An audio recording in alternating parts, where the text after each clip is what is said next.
This video is part 2 of me recreating those nifty camera techniques that Peter Mckinnon reacted to in his video, so be sure to check out the first video if you haven't already. Welcome back to the Filmmaker's Formula. I'm Kevin, and on this channel we talk about shortcuts to creative filmmaking. Sometimes I like to break down or recreate those effects you see in popular videos so you can add them to your arsenal of editing techniques. So Peter posted a new collection of Hollywood movie magic that he reacted to. And seeing how well the first video did, I didn't see any reason not to do this again. A lot of the effects though require a team of people to pull off, and I've always wanted to do one of those very involved and planned out shots. Something like the band OK Go did in their video, where they filmed the whole music video in 4.2 seconds and they got to do all this cool stuff and blowing up paint. Or this one that Peter talked about where they switched between different TV shows, but it was all filmed in one shot. So Peter, if you're looking for someone to do this with, I'm your guy. The first trick we're gonna replicate I wouldn't exactly call Hollywood, but it's this guy with his modified DSLR rig, which I like to call DSLAR. AR standing for assault rifle, of course. I'm not sure what country this guy is in, but it looks like somewhere probably in Asia. But you don't want to be using this anywhere in the public in the first place, especially in the United States. The only place you could safely play with this thing is in your bedroom with the curtains closed. Like, you wouldn't want to be using this on open rooftops. People might mistake you for a sniper. But officer, I was just performing photography. Don't joke about shooting things. It's not funny. So to prevent any misunderstandings, I'll be using a Nerf gun and rigging it up so we can shoot some photos, pew pew style. There was a bunch of Nerf guns at the store, but what we're looking for is essentially one with a long barrel or stock. A stock, of course, is the butt of a gun. That way we'll have enough area on top so we can attach our camera. This Fortnite gun looked perfect, but it was $50. I also found the sniper. I ended up picking the Delta Trooper Elite gun, and of course you can grab one from the back.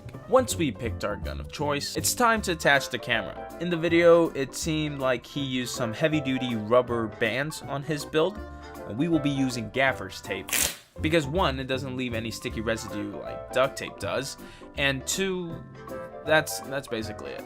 To get the camera to go off when you tap the trigger, you can get one of these Bluetooth camera remotes. I have one of these wired remotes, which basically does the same thing. All you do from there is replace the trigger button with the camera button, and you'll have yourself a digital camera assault rifle. Now, if I really wanted to mod this thing up, and I mean like really kick it up a notch, I'd add one of those viewfinder eye cups. Or go as far as adding a red dot sight, spray paint the whole thing black, and maybe just add like a mag of batteries. As far as settings, one thing you could do is set it on full auto. I'm using a Canon 70D, and there should be a option to take multiple pictures at once with a squeeze of a trigger.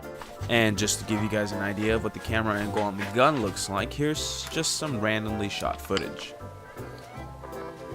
The second effect we're gonna try is the one with Flash and Supergirl. Obviously, this is all done in CGI, but since 3D isn't my strong suit, I went ahead and bought a smoke machine off of Amazon. Okay, for some reason, I thought a smoke machine was this thing where it grabbed vapor from the air and converted it to smoke somehow, but I've since learned that is not how they work. Apparently, you still need some sort of fluid to go into the machine. So I went ahead and ordered that as well. From there, we get our footage of us doing the blowing or the spinning behind a green screen. And here's that.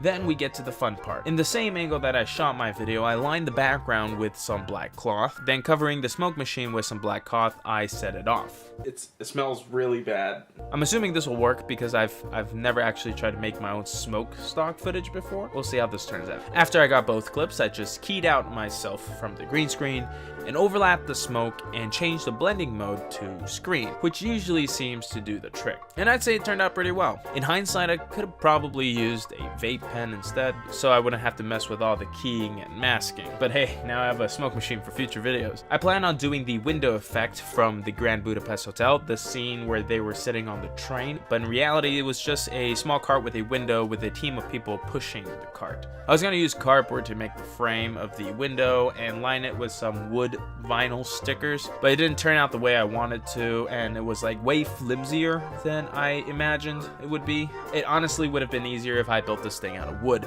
so I'm saving this one for a future video. Remember to check out the first video in the series, leave a comment on what you'd like me to recreate next, and I'll see you in the next video.